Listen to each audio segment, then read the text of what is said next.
அனைவருக்கும் வணக்கம். நான் உங்கள் குரு தங்கராஜன்.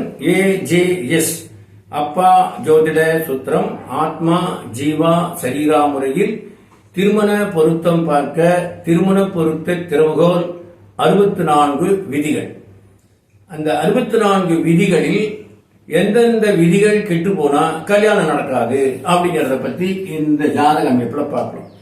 இது பாத்தீங்கன்னா லக்னம் அப்படிங்கிறது மேஷ லக்னம் என்று சொல்லக்கூடிய மேஷ லக்னம். மேஷ லக்னத்திற்கு 7ஆம் பாவ அதிபதி என்று சொல்லக்கூடியவர் சுக்கிரன். 2ஆம் பாவ அதிபதி என்று சொல்லக்கூடியவர் சுக்கிரன். ஒருவருக்கு திருமணம் நடக்கணும்னா 2 7ஆம் பாவ அதிபதிகளை பார்க்கணும். அந்த 2 7ஆம் பாவ அதிபதியான சுக்கிரன் நீச்ச ராசியில் நின்றார்.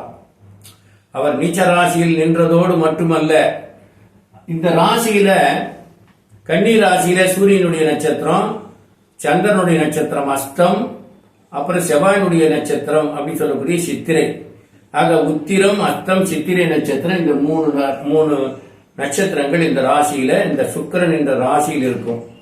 அந்த சுக்கிரன் பாத்தீங்கன்னா அங்க உத்திர நட்சத்திரத்தில் இருந்தாலும் சூரியன் நீச்சமாக காணப்படுகிறார், அஸ்த நட்சத்திரத்தில் இருந்தாலும் சந்திரன் நீச்சமாக காணப்படுகிறார், அவர் சித்திரை நட்சத்திரத்தில் இருந்தாலும் அங்கே நீச்சமாக காணப்படுகிறார்.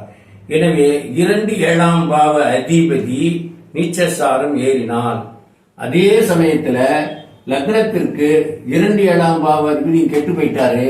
அதே சமயத்துல பாருங்க லக்னாதிபதியான செவ்வாய் அப்படிங்கிற இங்க இருக்காரு. இந்த செவ்வாய் 2 நட்சத்திரத்துல 3 நட்சத்திரங்கள்ல நிக்கிறதுக்கான வாய்ப்பு இருக்கு. 1 புனர்பூசம் 4 அப்படின்னு சொல்லக்கூடிய குரு நட்சத்திரத்துல, அதுக்கு மேல பாத்தீங்கன்னா பூச நட்சத்திரம் சொல்லக்கூடிய சனி நட்சத்திரத்துல, அதுக்கு மேல சொன்னீங்கன்னாக்கா ஆயில்யம் சொல்லக்கூடிய புதனுடைய நட்சத்திரத்துல.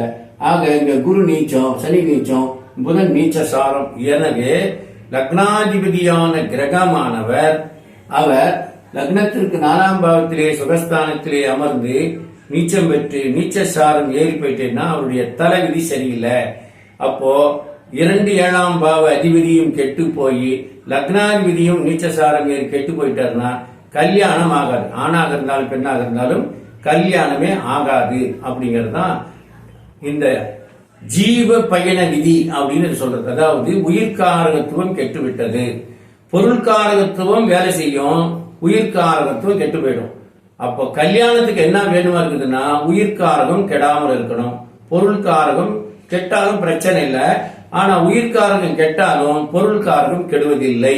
ஏனென்றால் உயிர் என்பது மட்டுமே வரக்கூடியதாகவும் போகக்கூடியதாகவும் இருக்கிறது.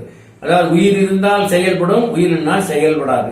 ஆக ஜீவ பயண விதி அப்படின்னு சொல்லக்கூடியதுல 2 7ஆம் பாவ அதிபதி நீச்சசாரம் ஏறிவிட்டால், லக்னாதிபதி நீச்சசாரம் ஏறிவிட்டால், லக்னம் 2 7ஆம் பாவ அதிபதி நீச்சசாரம் ஏறிவிட்டால் கல்யாணம் நடக்காது. இது போல இன்னும் நிறைய விதிகள் இதுக்குள்ள இருக்கு கல்யாணம் நடக்காம போறதுக்கு. இது ரொம்ப சிம்பிளான விதி தான். இது போல இருந்தாலும் கல்யாணம் நடக்காது.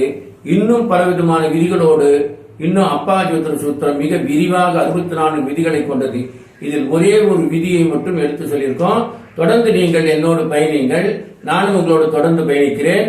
மீண்டும் சந்திப்போம். நன்றி, வணக்கம்.